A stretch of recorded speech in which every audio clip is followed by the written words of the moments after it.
سورۃ التغابن۔ بسم اللہ الرحمن الرحیم۔ یسبح للہ ما فی السماوات وما فی الارض۔ اللہ کی تسبیح کر رہی ہے ہر وہ چیز جو آسمان و زمین میں ہے۔ لہ الملک، اسی کی بادشاہت، ولہ الحمد، اسی کی تعریف، وہو علی کل شیء قدیر، اور وہ ہر چیز پر قدرت رکھنے والا ہے۔ هو الذی خلقکم، اسی نے تم کو پیدا کیا ہے۔ فمنکم کافر، تو تم میں سے کچھ کافر ہیں، کوئی کافر ہے۔ ومنکم مؤمن، اور کوئی مومن ہے۔ یعنی اللہ نے تو تم کو فطرت سلیم پہ پیدا کیا، لیکن تم کوئی ایمان پہ اور کوئی کفر پہ چلا گیا۔ واللہ بما تعملون بصیر، اور اللہ وہ سب کچھ دیکھ رہا ہے جو تم کرتے ہو۔ خلق السماوات والارض بالحق، اس نے آسمان و زمین کو حق عدل کے ساتھ پیدا کیا۔ وصورکم، اور تمہاری صورت بنائی۔ فاحسن صورکم، اور بڑی عمدہ بنائی۔ آپ دیکھیں کہ انسان سارے جانوروں سے اپنی شکل میں ممتاز ہے۔ بندر اور بن مانس ملتی جلتی مخلوق ہے انسان سے، لیکن ان کے مقابلے میں کتنی حسین۔ احسن، احسن سے احسنا، جیسے سورۃ مؤمن میں بھی آتا ہے وصورکم فاحسن صورکم ورزقکم من الطیبات۔ یا ایھا الانسان ما غرک بربک الکریم الذی خلقک فسواک فعدلک فی ای صورۃ ما شاء رکبک هو الذی یصورکم فی الارحام کیف یشاء والیہ المصیر۔ اللہ نے شکل نہیں دیکھنی تمہاری، اسی کی طرف لوٹنا ہے، پھر وہ پوچھے گا، حساب لے گا۔ یعلم ما فی السماوات والارض، وہ جانتا ہے جو آسمانوں میں ہے اور زمین میں۔ وَيَعْلَمُ مَا تُسِرُّونَ وَمَا تُعْلِنُونَ، اور وہ جانتا ہے جو تم چھپاتے ہو اور جو تم ظاہر کرتے ہو۔ وَاللَّهُ عَلِيمٌ بِذَاتِ الصُّدُورِ، اور اللہ سینوں کے بھید تک جاننے والا ہے۔ أَلَمْ يَأْتِكُمْ نَبَأُ الَّذِينَ كَفَرُوا مِنْ قَبْلُ، کیا تمہیں ان لوگوں کی خبر نہیں پہنچی جنہوں نے اس سے پہلے کفر کیا؟ فَذَاقُوا وَبَالَ أَمْرِهِمْ، پھر انہوں نے چکھی شامت اپنے کام کی، اپنے اعمال کا مزہ چکھا۔ وَلَهُمْ عَذَابٌ أَلِيمٌ، اور ان کے لیے دردناک عذاب ہے۔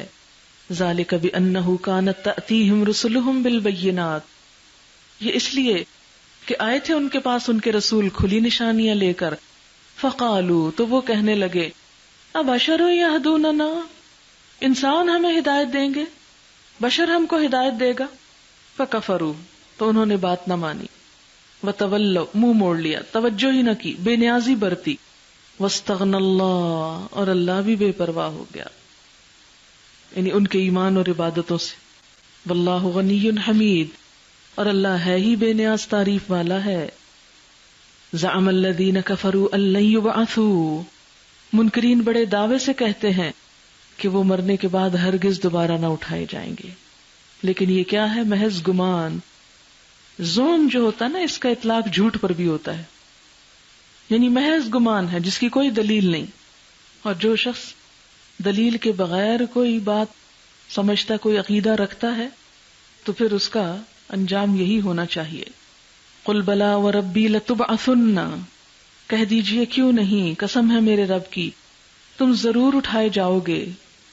ثم لتنبؤن بما عملتم، پھر ضرور تم بتائے جاؤ گے جو کچھ تم عمل کرتے رہے۔ یعنی یہ قیامت کی آمد پر دلیل ہے۔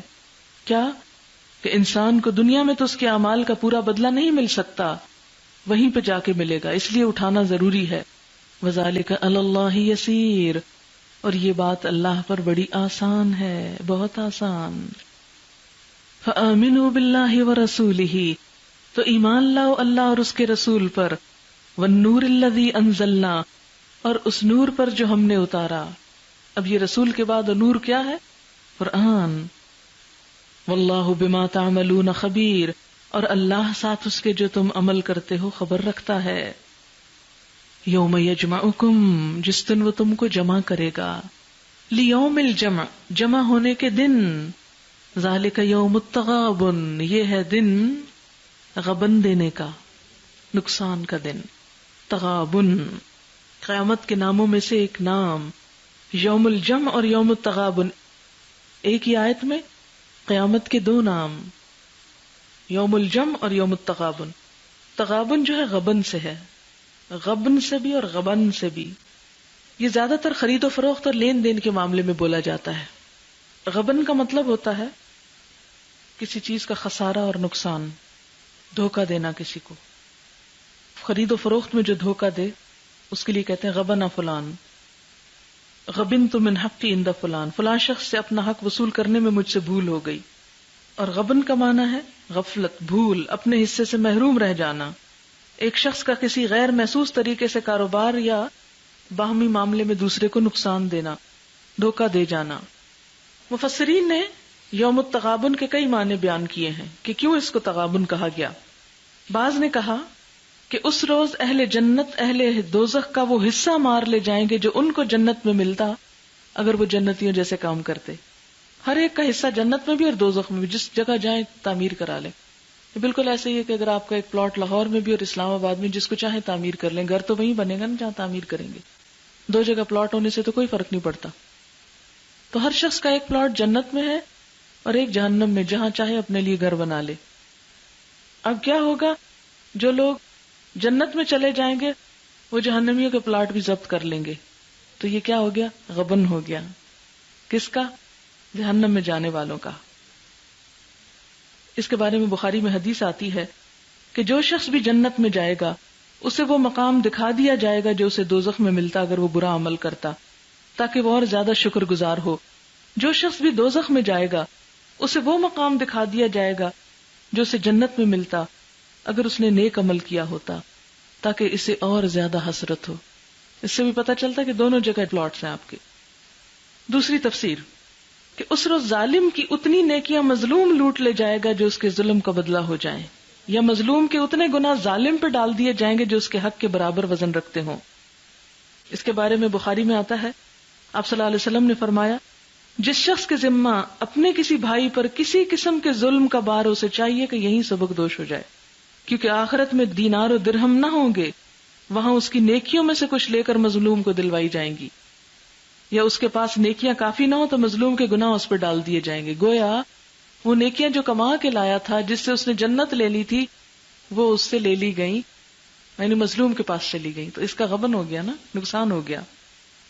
آپ صلی اللہ علیہ وسلم نے یہ بھی فرمایا کہ کوئی جنتی جنت میں اور کوئی دوزخی دوزخ میں اس وقت تک نہ جا سکے گا جب تک کہ اس کے ظلم کا بدلہ نہ چکا دیا جائے جو اس نے کسی پر کیا ہو، یہاں تک کہ ایک تھپڑ کا بدلہ بھی دینا ہوگا۔ ہم نے عرض کیا یہ بدلہ کیسے دیا جائے گا جبکہ قیامت میں ہم ننگے بچے ہوں گے؟ فرمایا اپنے اعمال کی نیکیوں اور بدیوں سے بدلہ چکانا ہوگا۔ کیسے بیٹھ کے آرام سے غیبت کرتے رہتے ہیں لوگوں کی۔ اور وہ حدیث کتنی مشہور ہے، آپ نے فرمایا تم جانتے ہو مفلس کون ہے؟ تو لوگوں نے عرض کیا مفلس وہ ہوتا ہے جس کے پاس مال متاع کچھ نہ ہو۔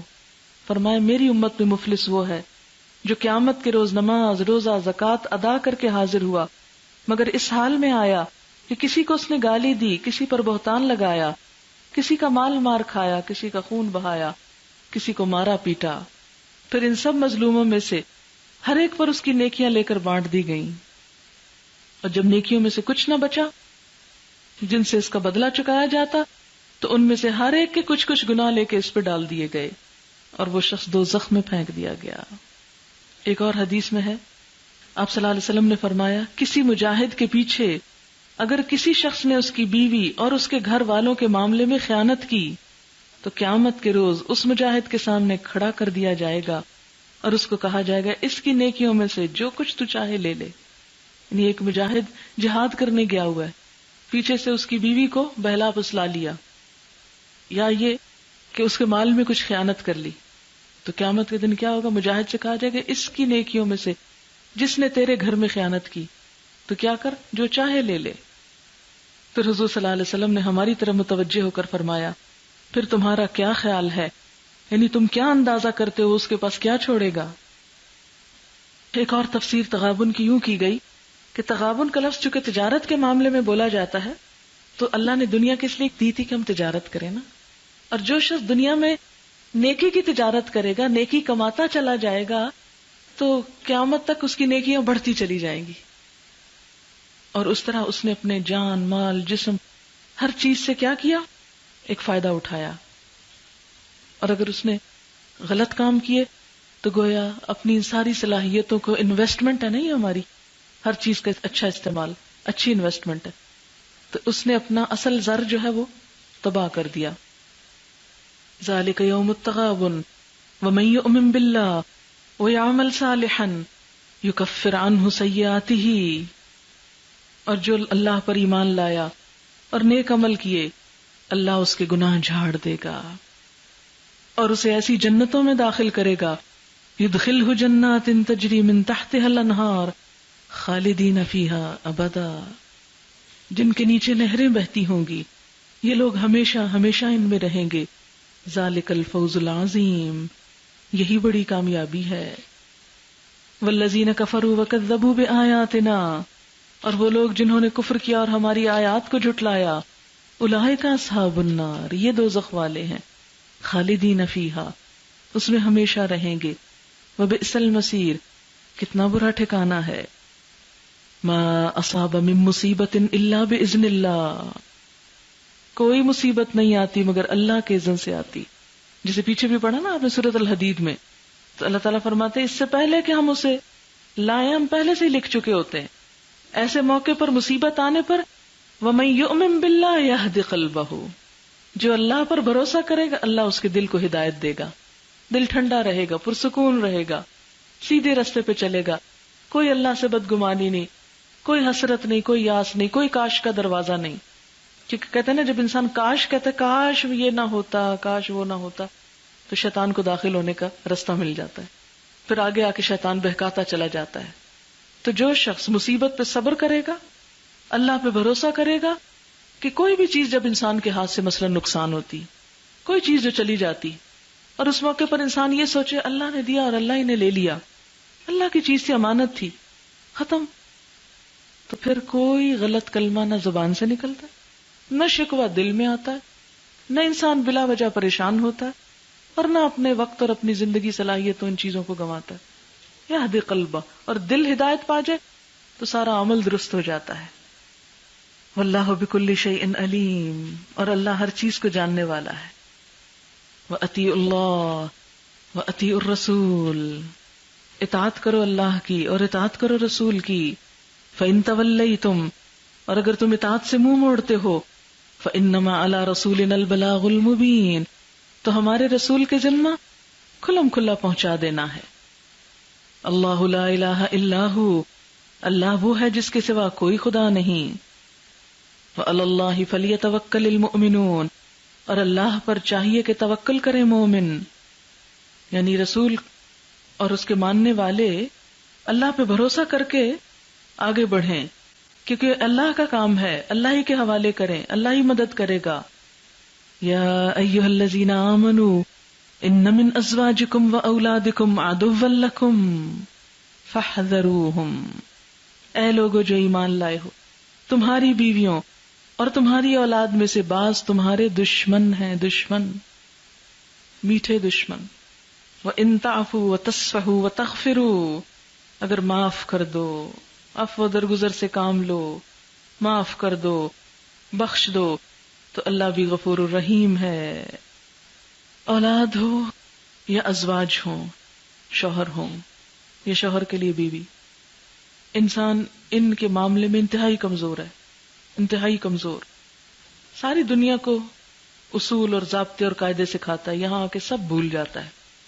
کسی ایک ٹیچر کے بچے کو ہی دیکھ لیں کہ دوسروں کو وہ تہذیب سکھاتا ہے، ڈسپلن سکھاتا ہے، اور وہی اپنے بچے کو ڈسپلن سکھانے میں ناکام ہے. کیوں؟ اس لیے کہ وہاں وہ جو بے جا کی محبت ہے نا، سافٹ کارنر، ہائے بیچارے سو رہے ہیں، ہائے بیچارے بھوکے، ہائے بیچارے تھکے ہوئے، وہ ان کو انسان نہیں بننے دیتے.